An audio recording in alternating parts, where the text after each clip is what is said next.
This demo is a quick week in review, going over some of the techniques and a couple of other things that I think would be valuable for you to know and look at and just keep in mind as we progress through the week. The first thing I want to show you is something to layers. I don't know if any of you have been using this right now, but we have over here on the right side of the screen the layer option box here, and what that does is that allows you to select an object in here, and you have these buttons here, and this far right button here is create a new layer and assign that selected object. And what that does is it creates a layer and it puts that object in here, and what I can do is I can make that object visible, or in this other box I can press the template, which gives it an outline, a wireframe outline, or the R, which is reference, and that what that does is that doesn't allow me to select it.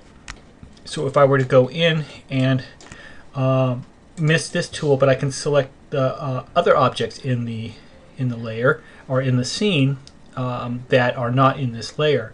So right now I have a little test scene here, and I'm just going to show you a few tricks, and I put this outer room box cube in a layer so I don't select it.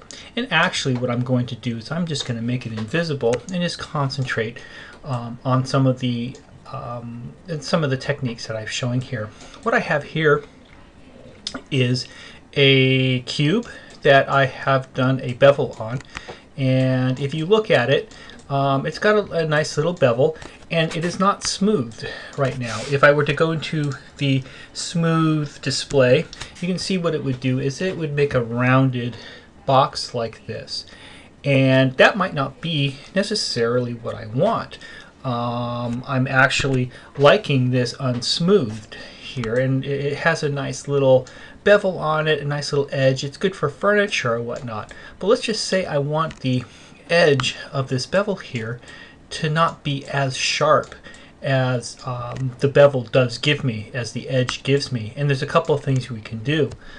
We could add another edge loop to it, and we could do something like, if I were to go to edit mesh, insert edge loop tool, and go and add an edge loop to there, and then I think we add an edge loop to, how do we do that? Oh, we have to go add an edge loop on this side, and add an edge loop on this side, and add one there. And let's just take a look at that. So if I do the display, so let's just get rid of that, make that unactive, and we could see what it looks like. Let's go to object mode, and it gives it a more of a rounded, not as much of a rounded edge. It sharpens the edge a little bit, but we still have a very rounded edge. And what I've done is I've tightened my edge loops here. So let's just look at that. I'm going to undo all that. So let's go to here. I'm going to undo it back to where I didn't have any edge loops, like that. And I'm going to show you a little trick here that will give you some softer edges, or some harder edges if you need it, on your edges here. So if I were to, let's look at this here. It's going to look at the, I'm going to go into object mode, and we're going to look at the box here and see what it looks like. So now I'm going to select it, and I'm going to go into component mode. I'm right mouse clicking, and I'm going to go to edge, and I'm going to select these two edges here, right on this edge here, just to show you we can select any edges that we want. And I'm going to go into the polygon menu set, the normals menu, and I'm going to go to soften edge. I'm going to click that. Now if you see what it does is it, and now if I deselect that, go into object mode, you can see what that does is it softens the edge a little bit. See how these ones that I didn't do a softened edge are harder, but this one has a softened rounded edge here, and I didn't have to add any additional edge loops or any kind of I didn't have to add any geometry actually to get that softened edge. So that's a really good trick, and it's also, it works the opposite way. Let's say you have something that's more rounded, like a body of a car, and you wanted to add a hardened edge. You can go in and you can make sure that the edge is got a hardened, and I'm just going to show you here, just hardened edge, and you can make sure that it has a sharper edge. So it works that way. Another tool I would like to show you very quickly is the split polygon tool. Now, previous to Maya 2012, in 2011, you could get to the split polygon tool by going into Edit Mesh, and it would have a split polygon tool.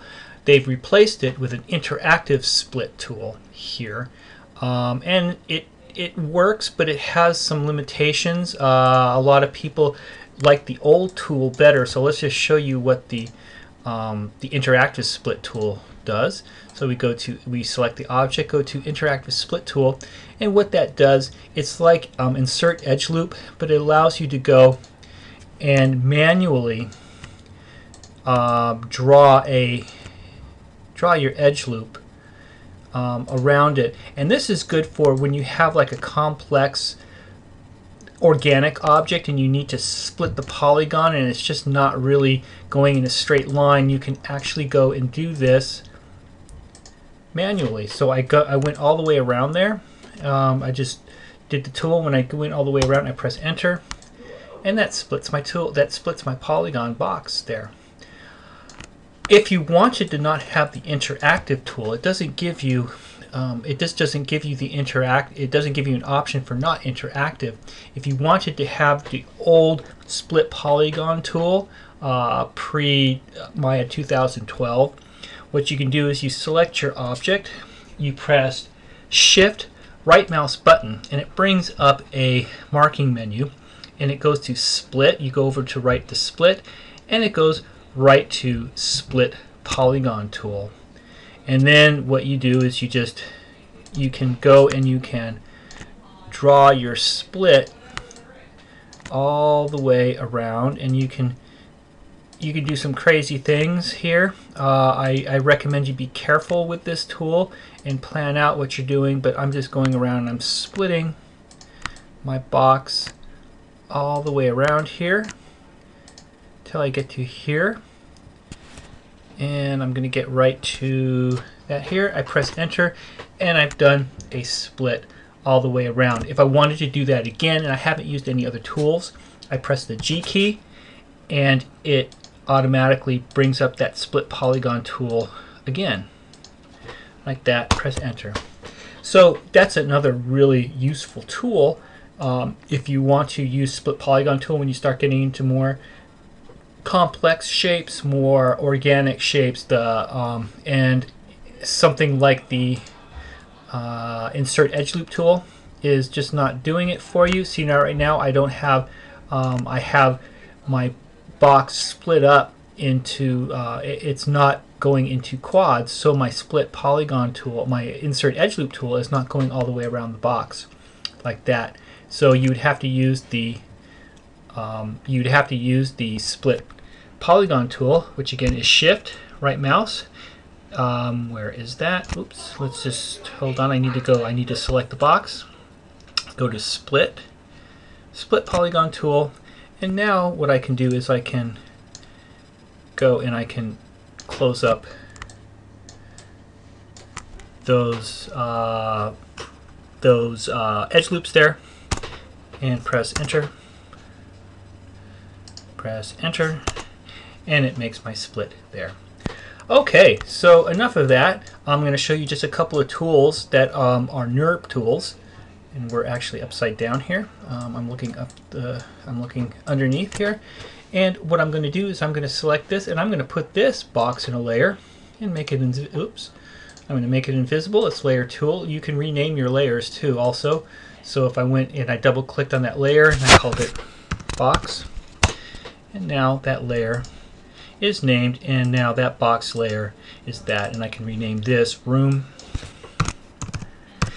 You know, sometimes you're going to be working with a bunch of layers and you want to name them so you know what they are, and you can just quickly find it, and I can make those invisible or non-selectable.